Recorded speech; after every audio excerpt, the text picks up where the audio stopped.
세상 인사하겠습니다. 복 있는 사람이 됩시다. 은혜 받읍시다. 오늘은 야고보서 5장 말씀을 읽었습니다. 야고보서는 예수님의 동생 야고보, 성경은 이제 젖동생 그런 표현을 쓰는데, 마리아에게서 태어난 예수님의 동생 야고보가 쓴 성경입니다.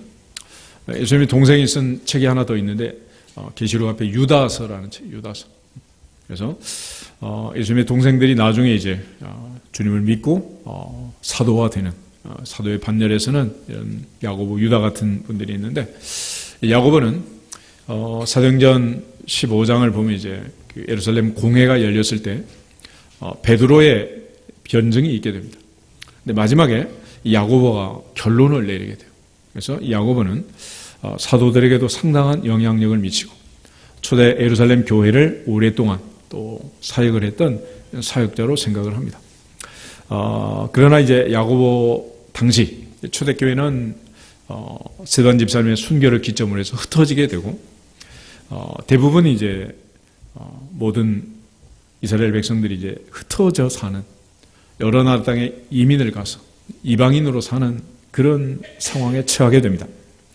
그래서 야고보서 1장 1절에 보면 하나님과 주 예수 그리스도의 종 야고보는 흩어져 있는 12지파에게 문안하노라 그랬습니다.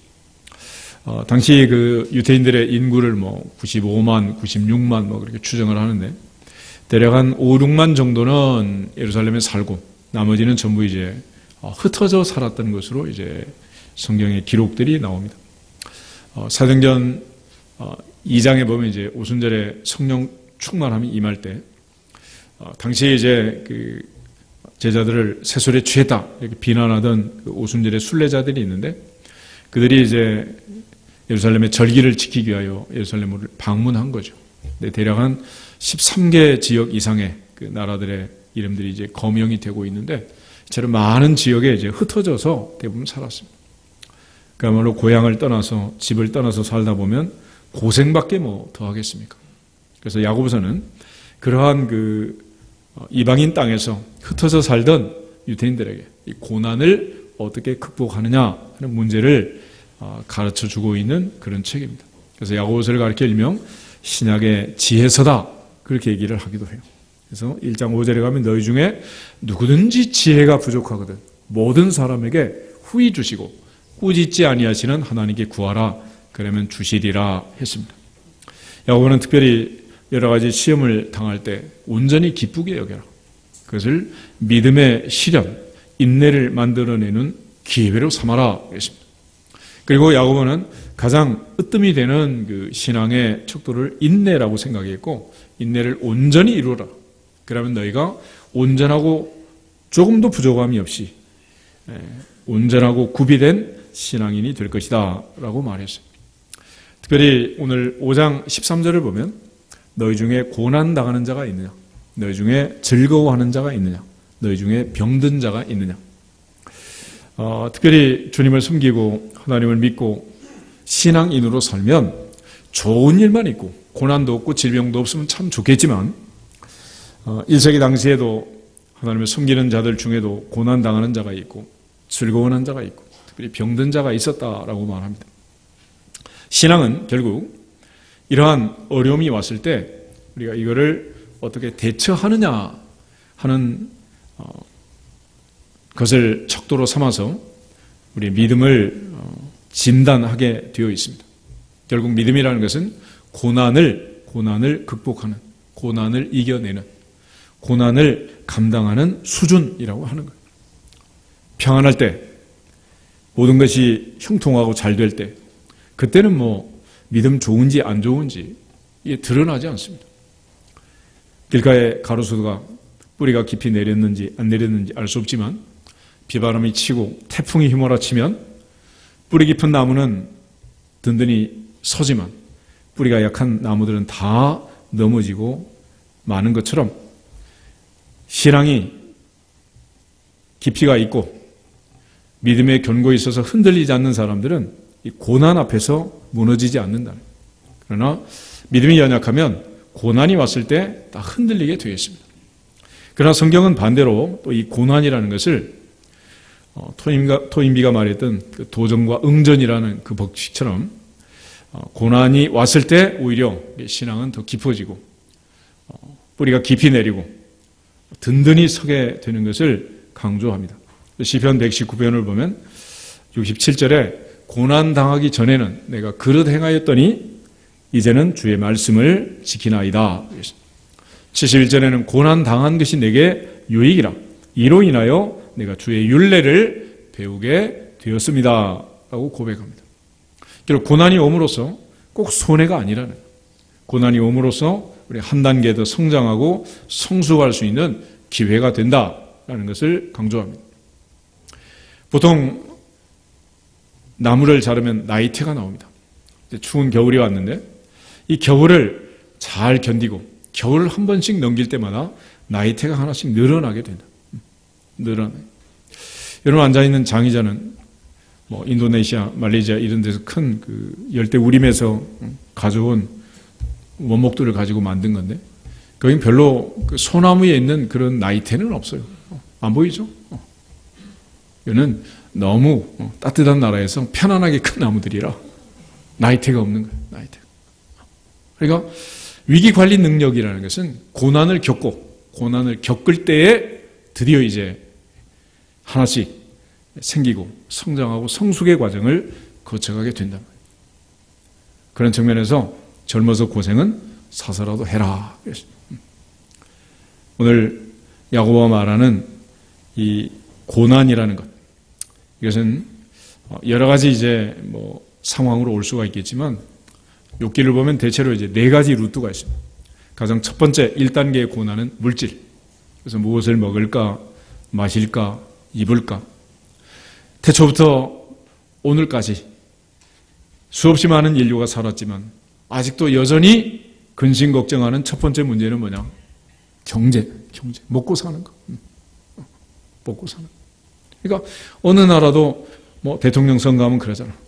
야, 이 바보야. 문제는 경제야. 경제를 모르면 대통령 할 수 있겠냐는 거지. 2000년 전에 예수님께서 오병이의 기적을 행했을 때 나타난 사람들의 반응이 그랬잖아. 예수님 임금 만들자. 왕 만들자. 그게 요한복음 6장에서 우리가 봤던 내용 아닙니까? 그러니까 이 물질 문제로 가장 큰 시험이 이제 오게 되는데 그는 사실 따지면 1단계. 두 번째는 자식으로 인해서 이 집이나 저 집이나 다 어려움이 오게 되어 있습니다. 오죽하면 무자식 상팔자. 그러니까 자녀들이 믿음 안에서 잘 자라가는 것. 그것이 우리에게 있어서 가장 행복한 일 중에 하나이고 자녀들을 위해서 기도하시고 자녀들이 잘 되는 복이 있기를 주 이름으로 축복합니다. 세 번째는 질병과 병막. 내 몸에 병이 왔을 때 그때 이제 가장 힘들어지는 거죠. 이 사람이고 저 사람이고 나이 많아 늙어지면 안 아픈 사람이 없어. 너도 아프고 나도 아프고 다 아픈 거야. 머리부터 발까지지. 여튼 요즘은 병이란 게 막 안 생기는 부위가 없더라고. 어디가 터져서 아플지 아무도 알 수 없어. 마지막은 관계. 하나님과의 관계, 사랑과의 관계. 이 관계가 행복해야지. 이 관계에 문제가 생기면 인생이 고달파지고 힘들어진다. 그동안 우리 대통령 별거 아닌 줄 알았지? 근데 이번에 보니까 중요해 안 중요해? 얼만큼 중요해? 촛불 들고 나갈 만큼 중요한가? 중요한가? 그러니까 집에서 엄마가 밥을 잘 해주고 가족을 잘 돌보는 그런 엄마가 있으면 엄마 중요한 거 몰라. 그러니까 내버려 두고 치유 축복성이 끝나거든. 내년 봄에는 그냥 떠나. 캄보디아가 3달 동안 살다 오든지. 그래 봐야 엄마가 중요한 것도 아는 거죠. 아빠는 안 중요하나? 우리가 관계가 얼마나 중요한지. 교회가 별로 중요하지 않고 목사님이 안 중요한 것 같지만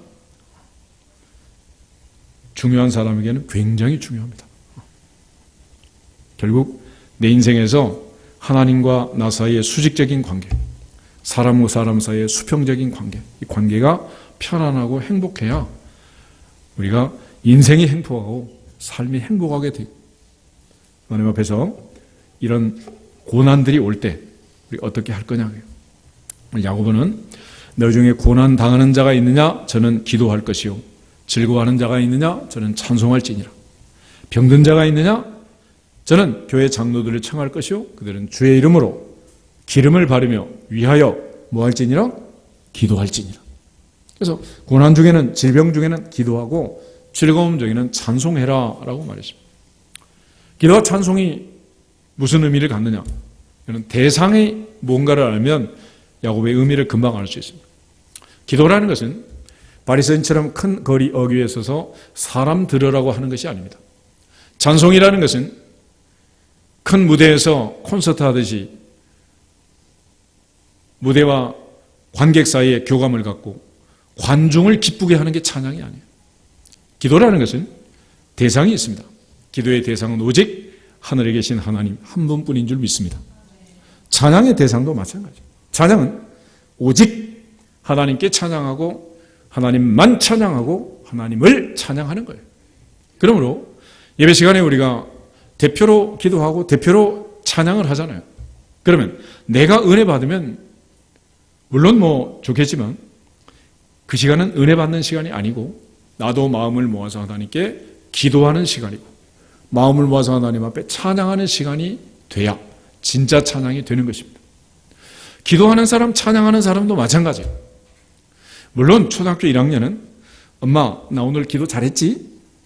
내 찬양 어땠어? 물어볼 수 있겠지만 우리가 이제 성숙한 하나님의 자녀로 성장해서 살고 있는데 누가 기도하든지 우리는 마음을 모아서 하나님께 기도하는 것이고 마음을 모아서 하나님 앞에 찬양하는, 하나님을 기쁘시게 하는, 하나님이 감동하시고 하나님이 응답하시는 기도자가 되고 찬송을 부르는 예배자가 되기를 축복합니다. 결국 고난이 와도 하나님 앞에서 문제를 해결하고 즐거운 일이 있어도 그 즐거움을 주신 하나님 앞에 감사 찬송해라, 그런 뜻이에요. 그러므로 인생의 모든 문제는 어디서부터 풀리느냐? 먼저 수직적인 관계, 하나님이 풀어줘야 다 풀린다는 거예요. 이사야 22장 22절에 가면 다윗의 열쇠를 얘기합니다. 예수께서는 마태복음 16장에서 천국 열쇠를 얘기했어요. 계시록 3장 7절에 가면 사도 요한은 빌라델비아 교회 편지를 쓰면서 열면 닫을 자가 없고 닫으면 열 자가 없는 예수 그리스도를 소개하고 있습니다. 오늘 내 인생의 문제는 하나님만이 풀 수 있고 그 열쇠는 아버지 하나님의 손에, 우리 주 예수 그리스도의 손에 있는 것을 믿고 믿어지시기를 주 이름으로 축복합니다. 많은 세상 사람들이 하는 얘기를 들어보면은 길 지나가는 사람들도 둘이 얘기하고 하는데 가만히 무슨 얘기 하나 들으면 답이 없다, 답이 없어. 답이 없지 어디 있겠어요. 그래서 우리에게는 하늘에 하나님께 답이 있고 말씀 속에 답이 있고 예수 그리스도 안에 답이 있는 줄로 믿습니다. 결국 주님 밖에서는 답을 찾을 수 없는 거예요. 어떻게 주님 떠나서 문제가 해결이 될 수 있겠습니까? 17세기, 18세기 넘어오면서 르네상스라는 게 있습니다. 문의 부흥. 그게 뭐겠습니까? 인문주의. 결국은 신 중심의 모든 사고가 사람 중심의 사고로 옮겨온 거예요. 이제는 하나님을 기쁘시게 하는 그런 세상이 아니라 사람을 기쁘게 하는 세상, 이런 세상을 만든 겁니다. 그래서 비즈니스 하는 사람은 아이템을 만들 때 하나님 기뻐하는 걸 만들어야 돼요? 사람 기뻐하는 걸 만들어야 돼요? 그래서 하나님은 중심을 보지만 나 여호와는 뭘 본다? 하나님은 중심을 보고 나 여호와는 중심을 보지만 인생은 외모를, 껍데기를 보는 거예요. 그래서 사람한테 장사를 잘하려면 포장지를 잘 만든 포장지. 중고차도 칠을 잘해가지고 말끔하게 포장지를 해놓으면 이게 사람들이 그쪽으로 가서 고르게 돼요. 그쪽으로. 그러니까 사람 앞에서는 어쩔 수가 없어요. 그러니까 뭐 계속해서 강남 자매들이 탄생하는 거죠. 외모도 경쟁력이다 그러잖아. 그러니까 자꾸 이제 막 사람에게 보이려고 하는 거예요. 그러나 하나님께서는 중심을 보신다는 거죠. 그런 측면에서 사람에게 차려놓은 밥상은 메뉴가 화려하지만 엄마가 만든 밥상은 영양가가 중요한 거 아니겠어요? 그처럼 기도라는 것, 찬송이라는 것, 대상이 분명하다. 그건 하나님 앞에서 어떤 문제든지 하나님 앞에서 해결해야 한다고 야고보는 강조해 주고 있습니다. 특별히 고난당하는 자가 있느냐? 저는 뭐 할 것이요? 기도할 것이요. 병든 자가 있느냐?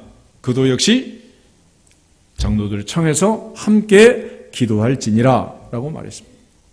그래서 말하는 기도라는 것은 뭐겠습니까? 기도는 하나님 앞에서 문제를 풀라는, 결국 하나님 아니고는 이 문제를 풀 수가 없다. 하나님 밖에 답이 없다라는 걸 인정하는 사람은 드디어 기도를 하게 되고, 아직도 여전히 내가 할 수 있다, 내 힘으로 해보자, 아직도 방법이 더 있을 거다라고 생각하는 사람은 계속해서 자기 방법을 쓰는 거예요. 애굽에서 이스라엘 백성들이 430년 만에 출애굽을 했습니다. 왜 430년 만에 출애굽을 했느냐? 이스라엘 백성들이 430년 만에야 깨달았어요. 아, 우리를 해방시킬 수 있는 분은 하나님밖에 없구나. 그리고 430년 만에 부르짖은 거예요. 그래서 430년 동안 고생을 한 거예요. 출애굽기 2장을 한번 보실까요? 출애굽기 2장 23절에서 25절.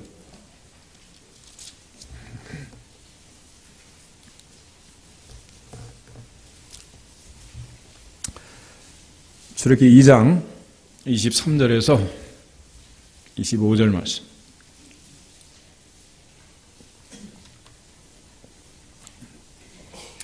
같이 읽겠습니다. 여러 해 후에 애굽 왕은 죽었고 이스라엘 자손은 고된 노동으로 말미암아 탄식하며 부르짖으니 그 고된 노동으로 말미암아 부르짖는 소리가 하나님께 상달된지라. 하나님이 그들의 고통 소리를 들으시고 하나님이 아브람과 이삭과 야곱에게 세운 그의 언약을 기억하사 하나님이 이스라엘 자손을 돌보셨고 하나님이 그들을 기억하셨더라. 아멘. 이스라엘 백성들이 애굽에 내려갈 때 70명의 야곱의 가족이 내려갔습니다. 요셉으로 인하여 고센 땅, 좋은 땅에 그들이 살았습니다. 그러나 요셉을 총리로 세웠던 왕은 세상을 떠나고 요셉을 알지 못하는 새로운 왕들이 등장하게 되고, 그러면서 이스라엘 자손은 고된 노동으로 탄식하고 엄청난 고뇌 속에, 고통 속에 들어가게 됩니다. 국고성 비돔과 람셋을 건축하고 이집트에 있는 수없이 많은 피라미드를 건축하면서 그들은 강제 노동에 시달리게 됩니다. 그리고 끝자락에 드디어 이제 탄식하며 부르짖었다. 그리고 그 부르짖는 소리가 하나님께 상달되었고 하나님이 그들의 고통 소리를 들으시고 아브라함, 이삭, 야곱에게 세운 언약을 기억하시고 모세를 데리러 시내산으로 갑니다. 갔더니 벌써 모세 나이가 80세가 되어 있어요. 80세. 모세가 태어난 그것을 기점으로 해도 80년의 세월이 지나갔습니다. 이스라엘 백성들이 마지막 부르짖자 하나님께서 즉시 응답하셨는데, 이스라엘 백성들은 그동안 자기들의 방법을 쓰면서 자기들의 생각대로 인생을 살아온 거예요. 12해를 혈루증을 앓던 여인이 12년 만에 주님을 만납니다. 그동안 이 여인은 뭘 했느냐? 많은 의원에게 많은 괴로움을 받았고 있던 것을 다 허비했다. 그러니까 전 재산을 바쳐서 병을 고치느라고 많은 의사를 찾아다니면서 보낸 세월이 12년. 그리고 그 많은 수업료를 지불하고 이 여인이 깨달은 게 한 가지가 있어요. 아, 세상에는 내 병을 고칠 의사가 없구나라는 걸 깨달았어요. 그리고 주님을 찾아 나온 것입니다. 내가 예수님의 옷자락만 붙잡아도 내 병이 나을 것 같다라는 이런 분명한 믿음이 그녀를 찾아왔고, 그녀는 예수님의 옷자락을 붙드는 순간 병이 나은 줄로 믿습니다. 기도는 언제 진짜 기도를 하게 되냐? 이처럼 내 인생에는 답이 없구나, 하나님 외에는 길이 없구나, 주님 아니고는 방법이 없구나 라는 걸 뼈저리게 깨닫기까지, 처절하게 깨달을 때까지, 그리고 주님 앞에 매달리는 진짜 기도를 할 때 그때 하늘이 열리고 하나님의 응답이 임할 줄로 믿습니다. 바로 그런 기도를 얘기하는 거예요. 사사기 3장을 한번 찾아보실까요? 사사기에 보면 이스라엘 백성들이 태평성대가 오면 여호와의 목전에 악을 행하고 여호와의 목전에 악을 행하다가 하나님께서 징계하시면 그들이 고난 속에 들어가게 됩니다. 견디다 못해 부르짖으면 하나님께서는 그들을 살려주시고 사사를 세워서 구원해 주십니다. 그러면 또 여호와의 목전에 악을 행하게 됩니다. 3장 7절부터 11절까지 같이 한번 읽겠습니다. 이스라엘 자손이 여호와의 목전에 악을 행하여 자기들의 하나님 여호와를 잊어버리고 바알들과 아세라들을 섬긴지라. 여호와께서 이스라엘에게 진노하사 그들을 메소포타미아 왕 구산 리사다임의 손에 파셨으므로 이스라엘 자손이 구산 리사다임을 8년 동안 섬겼더니 이스라엘 자손이 여호와께 부르짖음에 여호와께서 이스라엘 자손을 위하여 한 구원자를 세워 그들을 구원하게 하시니 그는 곧 갈렙의 아우 그나스의 아들 온니엘이라. 여호와의 영이 그에게 임하셨으므로 그가 이스라엘의 사사가 되어 나가서 싸울 때에 여호와께서 메소포타미아 왕 구산 리사다임을 그의 손에 넘겨주심에 온니엘의 손이 구산 리사다임을 이기니라. 그 땅이 평온한 지 40년에 그나스의 아들 온니엘이 죽었더라. 아멘. 먼저 이스라엘 백성들이 여호와의 목전에 악을 행하게 됩니다. 그럴 때 하나님께서 메소포타미아 왕 구산 리사다임의 손에 팔아버렸어요. 8년이라는 압제를 당하게 됩니다. 그리고 8년 끝자락에 이스라엘 백성들이 부르짖자 하나님께서 사사 온니엘을 세워가지고 그들을 구원해 줬습니다. 그리고 태평성대가 왔어요. 아주 짧은 기록인데 여기서 중요한 것은 이스라엘 백성들이 왜 8년 동안 압제를 당했느냐. 8년 만에 부르짖어서 그래요. 8년 만에. 그리고 다시 12절을 보면은 이스라엘 자손이 또 여호와의 목전에 악을 행하게 됩니다. 그래서 이번에는 하나님께서 모압 왕 에글론을 강성하게 했고 이스라엘 자손이 14절을 보면 18년 동안 모압 왕 에글론의 밑에서 압제를 당하게 됩니다. 그러자 15절 이스라엘 백성들이 부르짖고 하나님께서는 왼손잡이 에훗을 통해서 그들을 다시 구원해 주시고 30절에 80년 동안 땅이 평온했다 그랬어요. 그래서 4장 1절에 또 에훗이 죽자 이스라엘 백성들이 악을 행하게 됩니다. 이번에는 3절에 철병거 900승이 있는 가나안 왕 야빈 밑에서 20년 동안을 이스라엘 백성들이 또 고통을 당하게 돼요. 그리고 참다 못 견뎌서 20년 만에 하나님께 부르짖습니다. 그때 하나님께서 여자 선지자 드보라를 통해서 이스라엘 백성들을 구원해 주게 되는 거예요. 그런데 이스라엘 백성들이 5장 31절 끝에 가면 40년 동안 또 평온함을 누렸습니다. 근데 6장 가면 또 이스라엘 백성들이 악을 행해서 미디안의 손에 넘어가가지고 또 7년 동안을 또 압제를 당해요. 그래서 하나님께 부르짖음으로 하나님께서 사사 기드온을 세워가지고 그들을 또 살려줘요. 그래서 인생은 언제 부르짖고 언제 진짜 기도를 하느냐.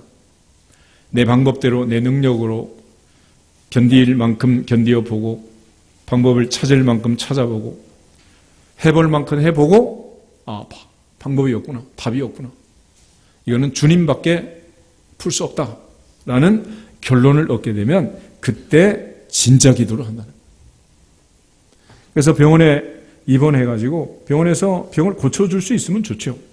그렇지만 병을 고칠 수 없으면 의사가 솔직하게 진단을 해서 당신 병은 병원에서 고칠 수가 없습니다. 더 이상 방법이 없습니다. 우리가 할 일을 다 했습니다. 그리고 퇴원을 시켜주면 그때는 하나님께 매달리고 부르짖을 거 아니에요. 그럼 그때는 하나님의 기적으로 낫든지 하나님이 사랑하셔서 천국으로 고통 없이 데려가든지 하나님이 하실 거 아니에요. 그런데 이거를 방법도 없으면서 고치지도 못하면서 계속 붙들고 있으면 얼마나 힘이 들고 고생을 하겠냐 말이에요. 그래서 성경은 우리에게 고난당하는 자가 있느냐 저는 뭐 할 것이요? 기도할 것이요. 기도할 것이요. 그런데 그 옛날의 왕들도 하나님 앞에 기도했던 왕도 있고 그리고 사람을 찾고 사람을 의지했던 그런 왕들도 있어요. 역대하 16장을 한번 찾아보실까요? 역대하 16장 12절부터 14절을 보겠습니다. 구약성경 676페이지. 역대하 16장 12절부터 14절 말씀. 676페이지. 아사가 왕이 된 지 39년에 그의 발이 병들어 매우 위독했으나 병이 있을 때에 그가 여호와께 구하지 아니하고 의원들에게 구하였더라.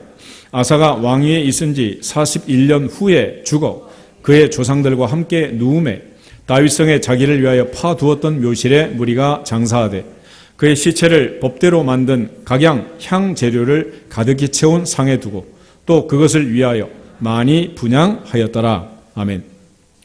아사왕이 39년에 발에 병이 들어서 의사만 찾다가 고치지 못하고 41년에 죽었다라는 기록이 나와 있습니다.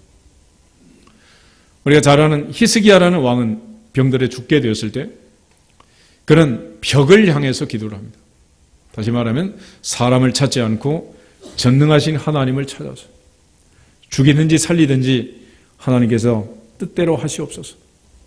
그렇게 매달린 히스기야는 15년을 더 살게 됐다는 것을 성경을 통해서 잘 알고 있습니다.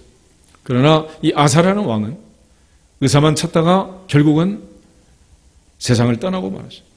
근데 병중에 있은 지가 39년에 병이 나서 41년에 죽었으니까 만 2년 이상 기간이 있었어요.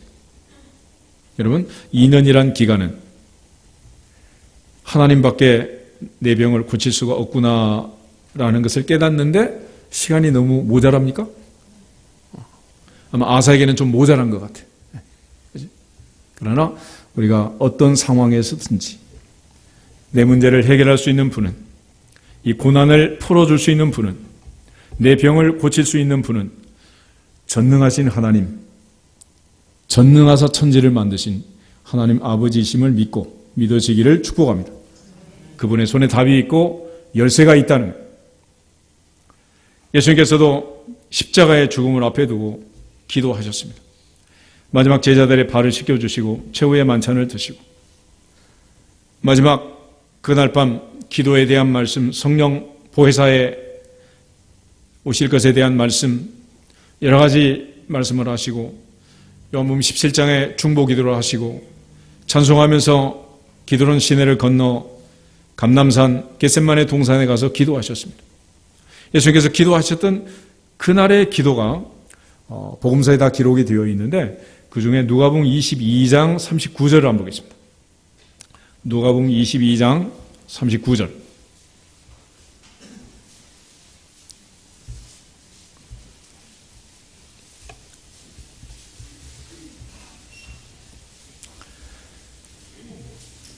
(39절에서) 46절까지 가자 읽어보겠습니다.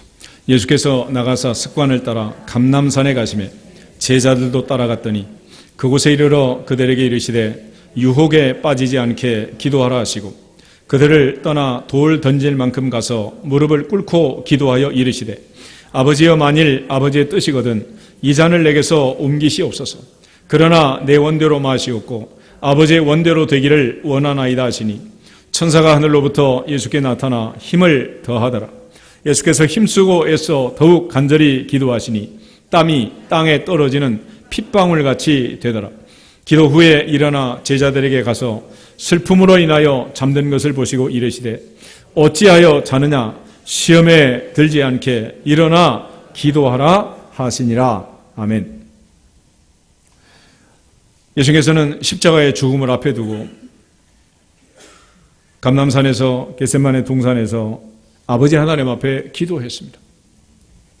예수님께서 아버지를 찾아서 겟셋마네 동산으로 나갔다는 것은 이 문제를 해결할 수 있는 분은 아버지밖에 없다는 것을 예수님께서는 아셨기 때문에 그러는 거예요. 또 39절을 보면 예수께서 나가서 습관을 따라 감람산에 가셨다 그렇게 되어 있습니다. 우리가 습관을 따라라는 말을 좋지 않게 해석하면 형식적이라는 단어가 떠오릅니다.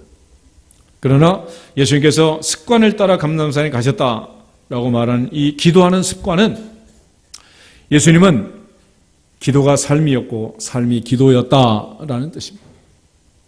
예수님의 생애는 기도 없이 하루도 넘어가지 않았고 한적한 곳에 가서 새벽 오히려 미명에 주님은 기도하셨고 매일같이 주님은 그렇게 사셨습니다. 결국 기도하는 그 습관,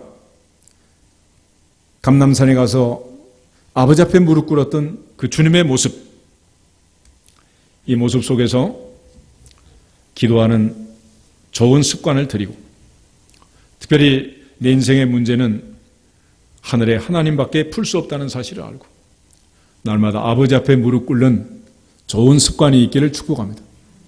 다니엘은 포로 중에 붙들려가서 하루 3번씩 제3시, 제6시, 제9시 기도 시간에 아버지 앞에 무릎 꿇는 그런 좋은 습관을 들였기 때문에 말년에 나이 많아 늙어 총리가 되어서 사자굴이 앞에 와도 그는 습관을 따라서 여전히 하나님 앞에 무릎 꿇어 기도했던 것입니다.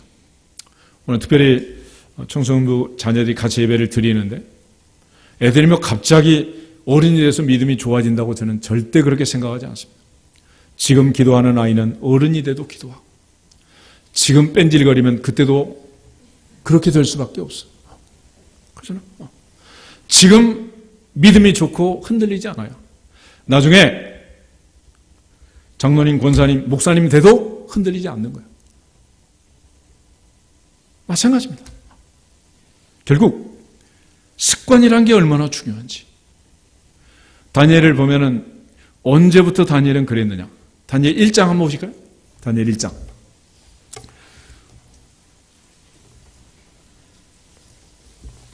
오늘 청소년 애들이 와서 지금 같이 예배를 드리는데 찍히지 말고 모범을 보이시기 바랍니다. 다니엘 1장 한번 보세요. 1장에 보면 아주 중요한 다니엘에서 정말로 중요한 구절이 하나가 있어요. 8절, 9절, 두 절을 보겠습니다.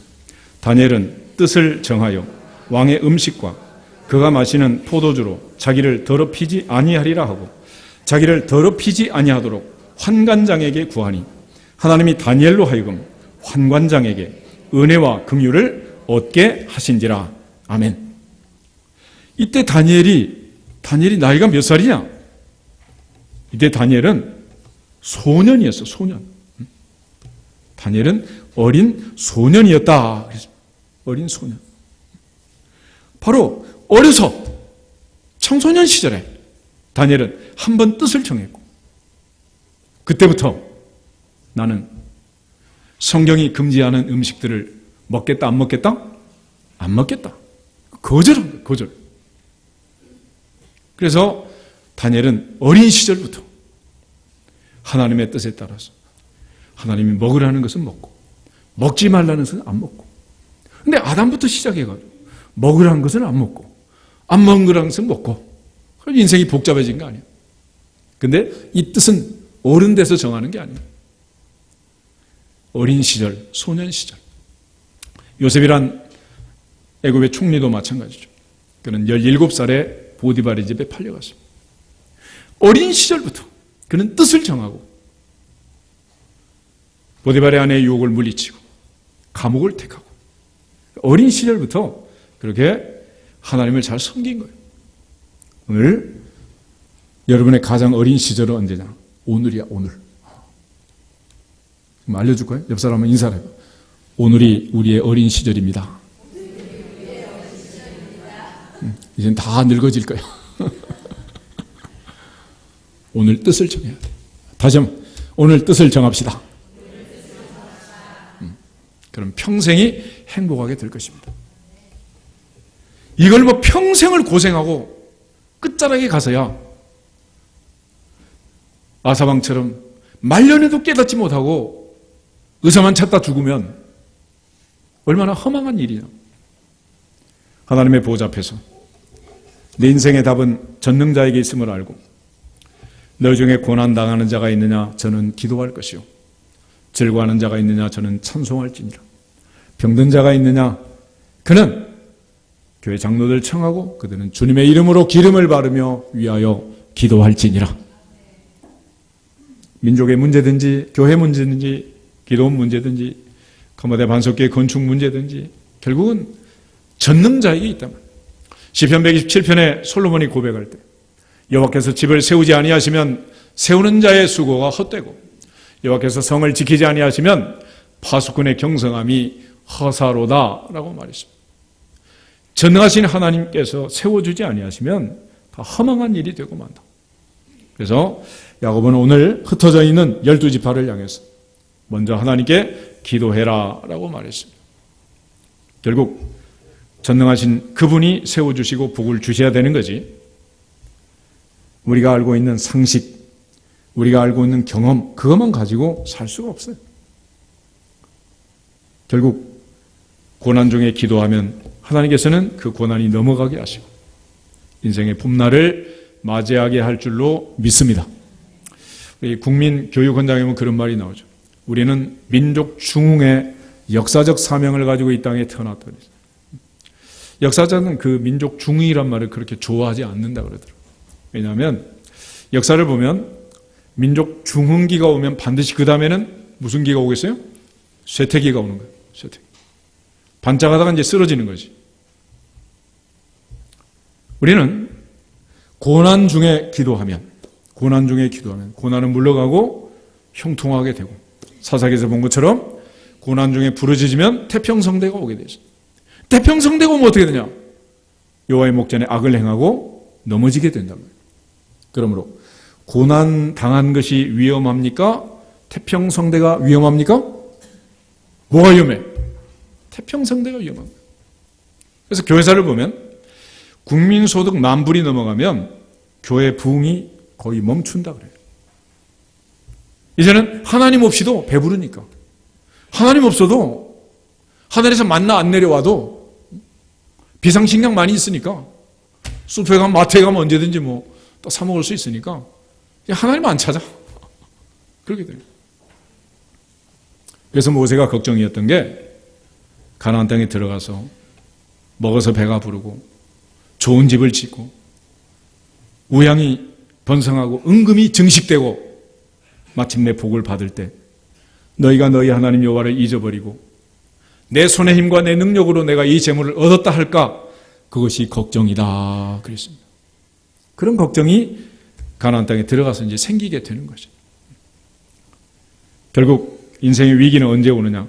형통할 때, 잘 될 때, 모든 것이 넉넉할 때, 그때 위기가 오는 거예요.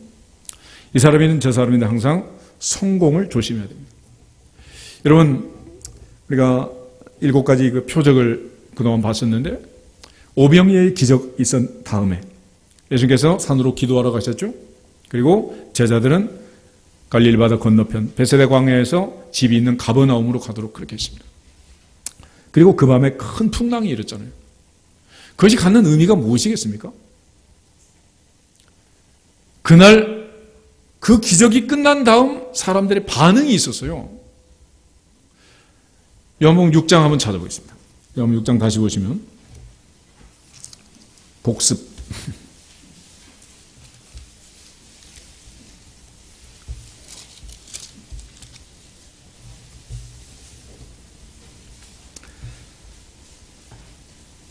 13절부터 15절을 같이 보겠습니다. 13절부터 15절. 이에 거두니 보리떡 5개로 먹고 남은 조각이 12바구니에 찼더라. 그 사람들이 예수께서 행하신 이 표적을 보고 말하되 이는 참으로 세상에 오실 그 선지자라 하더라. 그러므로 예수께서 그들이 와서 자기를 억지로 붙들어 임금으로 삼으려는 줄 아시고 다시 혼자 산으로 떠나 가시니라. 아멘. 우리나라하고 정반대 상황이 지금 벌어지고 있죠? 그지? 억지로 지금 임금 삼으려고 하기 싫다는데 그래서 이렇게 산으로 지금 도망치고 있어. 그 정도로 지금 예수님의 인기가 올라간 거예요. 예수님께서 입후보 하면은 100% 당선되게 되죠. 얼마나 지금 엄청난 바람이 불었어 지금. 12제자 그날 바구니 들고 왔다 갔다 하면서 헛바람이 또 얼마나 많이 들었겠어. 그지? 야, 이제 우리 전부 다 이제 장차관 되겠다 이러면서. 그래서 예수님께서 그 밤에 산에 가서 기도하시고 제자들 갈릴리 바다 흑암이 깊음 속에 집어넣고 그 낮에 들어온 바람을 빼느라고 그 풍랑 속에서 거반 죽여놓은 거예요. 그렇게 헛바람 들어서는 된다 안 된다? 된다 안 된다? 안 된단 말이에요.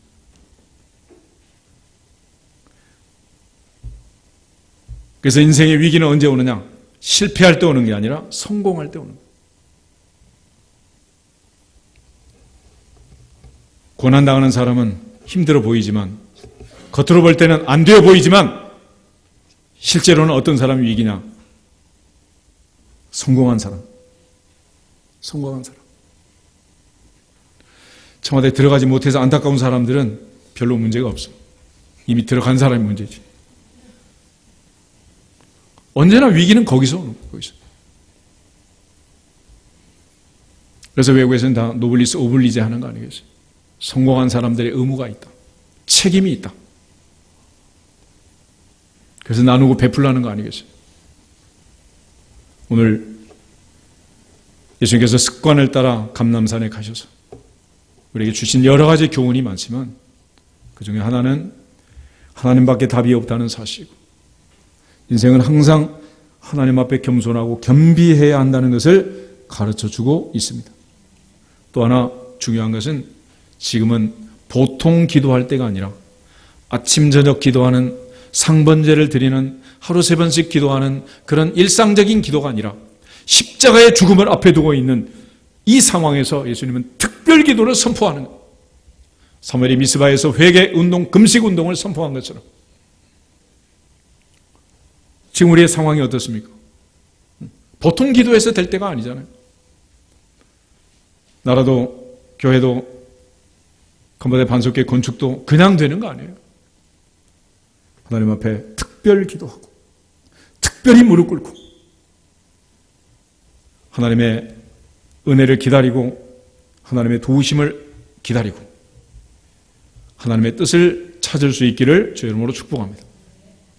예수님 겟세마네 동산에서 습관을 따라 기도하면서 유혹에 빠지지 않게 기도해라 그랬습니다. 유혹에 빠지지 않게 기도해라. 다시 말하면 우리 앞에 인생이 펼쳐질 때 내가 욕심으로 반응하면 망한다 그런 뜻입니다.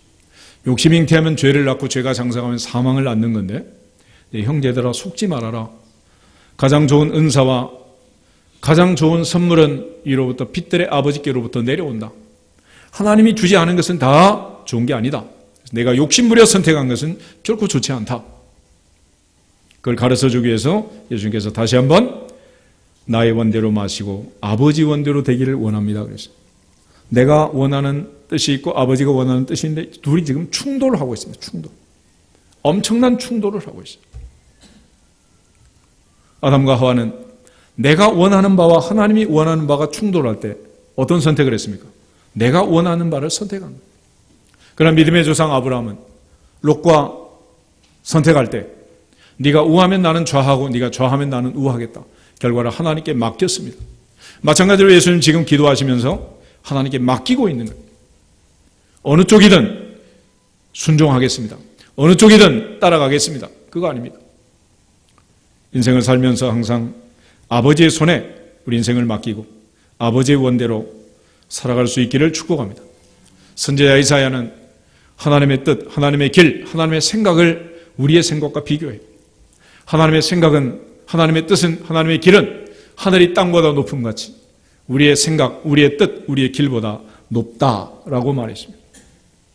이스라엘 백성들이 홍해바다 앞에 갔을 때 그들은 다 죽었다고 아우성을 칩니다. 애굽에 매장지가 없어서 우리를 이곳에 끌고 왔느냐? 왜 그랬습니까? 하나님의 생각을 모르니까, 하나님의 뜻을 모르니까, 하나님의 플랜을 모르니까 그런 거예요. 눈으로 척 보니 아니 진을 쳐도 좀 어디 도망갈 수 있는 퇴출구가 있어야지. 이건 완전히 바다 앞에 지금 진을 쳐가지고 바로는 기병대를 끌고 추격해오고 있는데 삼척동자가 봐도 이거는 말도 안 되는 상황이란 말이에요. 그때 모세는 하나님 앞에 진짜 기도를 합니다. 이 탈출구는 전능하신 하나님밖에 만들 수 없습니다. 그때 하나님께서 모세에게 지팡이를 들고 바다를 가르쳐 바다를 명하여 길을 내게 하라 그랬습니다. 모세는 하나님의 말씀에 순종해서 바다를 향해 지팡이를 들고 선포합니다. 바다야 갈라져라. 길이 난 줄로 믿습니다.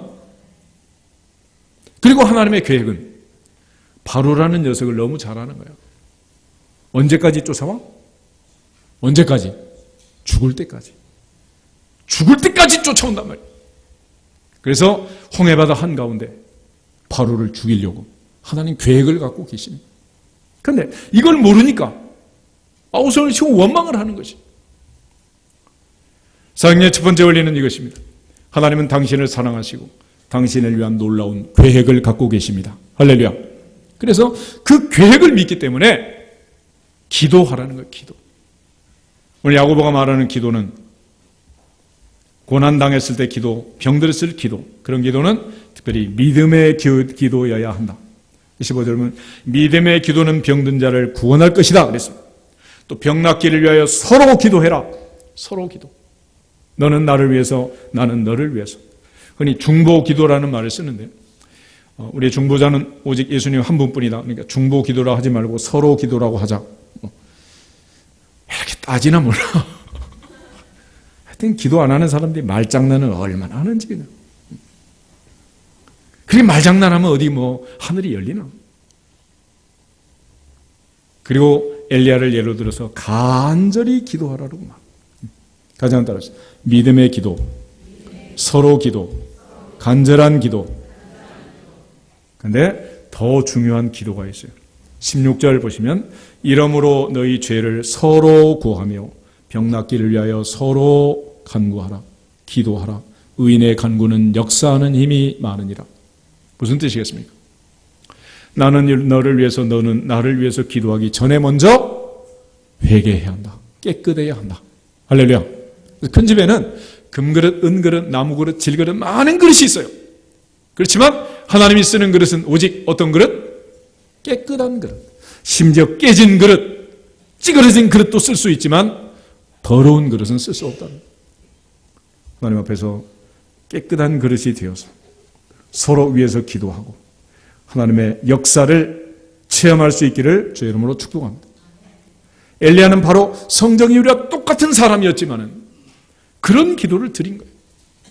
그래서 그의 기도 제목을 보면 비 오지 않기, 비 오기. 이게 무슨 기도 제목이야? 그래서 엘리야의 기도 제목과 우리의 기도 제목 무슨 차이가 있느냐?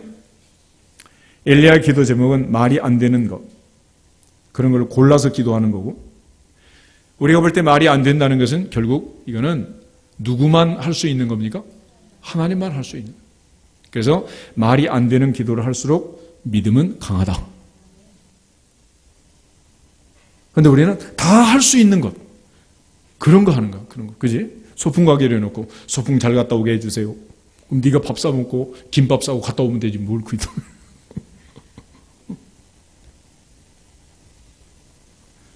지금 부르짖는 강력한 기도는 뭐냐? 도저히 사람은 할 수 없는 하나님만 할 수 있어요. 그래서 엘리야는 갈멜산에서 기도할 때 불 주세요. 그래서 불 주세요. 큰 비, 큰 폭우를 주시는 그 하나님은 불도 주실 줄 믿습니다. 그게 엘리야 아닙니까? 엘리야. 하나님 앞에서 우리에게 주어진 이 고난 앞에 기도하면서 승리할 수 있기를 축복합니다. 믿음의 기도, 서로 기도, 간절한 기도, 그리고 말이 안 되는 기도. 그러나 이 모든 것보다 더 중요한 것은 회개하면서 깨끗한 그릇이 되어야 한다. 다니엘 9장을 보면 다니엘은 하나님 앞에 에레미야가 말한 70년이 끝나는 걸 알고 기도하면서 어떤 기도를 했느냐? 자복했다 그래. 자복. 요한일서 1장 9절에 보면 우리가 우리의 죄를 자백하면 저는 미쁘시고 의로사 우리를 모든 불의에서 깨끗게 하실 것이다. 만약 우리가 죄를 짓지 않았다면 우리는 하나님을 거짓말하는 자로 만드는 것이다 라고 말했습니다. 오늘 이 간절한 기도가, 특별한 기도가 필요한 때가 되었습니다. 나라와 민족을 위해서, 교회를 위해서, 기도를 위해서, 함께 믿는 자녀들을 위해서 우리 모두가 깨어 기도함으로 다시 한번 의인의 간구는 역사하는 힘이 많다는 것을 체험할 수 있기를 축복합니다. 우리 찬양 하나 하고 기도하면 좋겠습니다.